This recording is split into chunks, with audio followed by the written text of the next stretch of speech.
Welcome to Bed Crime Stories podcast. I'm your host, T, and if true crime is your jam, and like me, you enjoy delving into unsolved cases, trying to figure out who done it, please consider subscribing. Also, if you find value in my content, please do me a favor and hit that like button. Good day, everybody. Hope you're all well. Today I'm going to do some updates on the Dylan Rounds case and the Summer Wells case. Let's start with Dylan Rounds. Chase Venstra's father spoke with the PI, Jim Terry, and he clarified a few important details about Wednesday, May 25th, 2022, when Dylan Rounds picked Chase up in Lucin in his red F-150 truck and gave him a ride. Now, while I haven't been happy with a lot of stuff being said by certain parties, I did want to share the information Chase Venstra's father told Jim Terry because I think it helps us to get a picture of who Chase Venstra is and really what his true connections are to Dylan Rounds. Per Chase's father, Chase had never met Dylan until that Wednesday. After Dylan picked Chase up, he let him use his phone to call his father. Chase's dad received that call around 1 p.m. His son's phone was out of battery power, so Dylan let him use his phone charger. May 25th was also coincidentally Chase's birthday. After Dylan dropped Chase off in Tacoma, Chase's father picked him up at mile marker 53. When the dad arrived, Dylan had already left. Per the father, Chase was in a daze when he picked him up, and he was scraped up from running all night through the desert. Chase told his dad that he was fleeing some people who were chasing him out there. The father could not say for certain if Kurt Wadsworth was among those people. Now we know Chase was seen at a ranch in the area the day before with a firearm. The ranchers called the police, but they never showed up, so the ranchers had to let Chase leave. They said that Chase then took off running in the desert. I'm assuming maybe Chase's truck was already broken down at that point. It sounds like Chase called his dad at that time too, and the father drove 120 miles out there to try and find him, but had no luck. So that's why Chase was out running around in the desert all night. By the time Chase's dad picked him up on that Wednesday, he was likely dehydrated and sleep deprived. Yes, it's been said that Dylan gave him a warm Coke, but Chase probably still needed additional hydration. That's one explanation as to why Chase was in a daze. But I suppose it's also possible that Chase was high on something. The father said he didn't know why Chase was in a daze. I have the feeling the father was choosing his words very carefully so as not to get his son in any additional trouble. Now we know Chase is a thief. We've heard stories of him stealing 2 quads from a lady in Pilot who hired him to fix them. Kurt Wadsworth has also alleged that Chase broke into a home in Montello and stole firearms, so it's no surprise that the citizens of Montello likely wanted to get rid of Chase Venstra. And if a group of them do patrols at night, and if they were to come across Chase Venstra, it sounds like they would indeed pursue him. These people have been called a militia by some. What I want to know is this: what does this so-called militia do when they catch their prey out there in the desert at night? Do they simply pick the person up and take him or her to another town a ways away? Or do they inflict some Wild West justice on them? We'd heard that the man Dylan picked up was bloody and missing a shoe. Did that come from scraping up against sagebrush out there in the desert?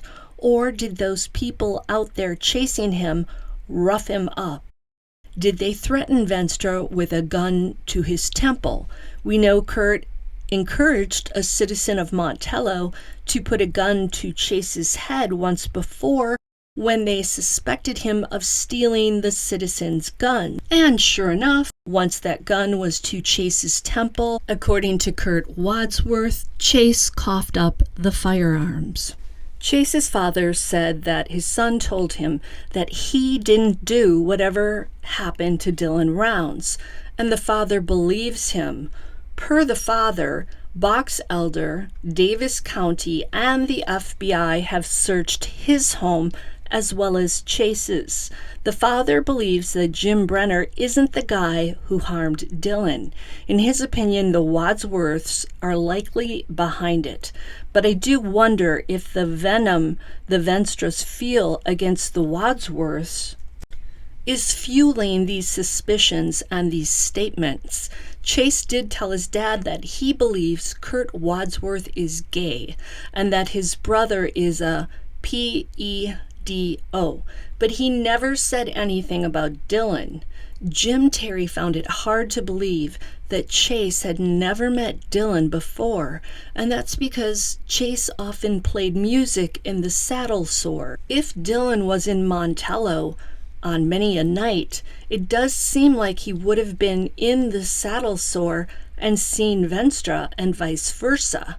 When asked if his son is violent, Chase's father said he can be.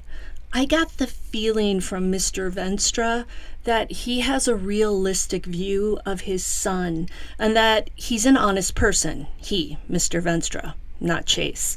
He knows Chase's good qualities, but he's also aware of his bad ones. The father mentioned that Chase is very skilled and that he not only can play the guitar, he can also play the banjo and the mandolin. Terry was trying to find out from the father if he knew of whatever homicide was mentioned in the affidavit for the search warrant for Chase's house. Everyone keeps wondering if this homicide is related to Dylan's case or if it maybe is about Aidan Clune. My personal opinion is that the police put that in the affidavit to convince the judge to sign the warrant quickly. In my mind, that homicide is a reference to whatever happened to Dylan Rounds. And as I've been researching Aidan Clune's disappearance, at least so far, it doesn't seem like Clune was harmed by anyone. His case is looking more to me like it's related to mental health issues, possibly a bad reaction to an antidepressant, or the onset of schizophrenia. Aidan Clune was suffering from severe anxiety and paranoia when he parked his truck on the side of a highway and set out walking toward the Cherry Creek mountain range in Elko County. That's when he disappeared. Moving on to Summer Wells.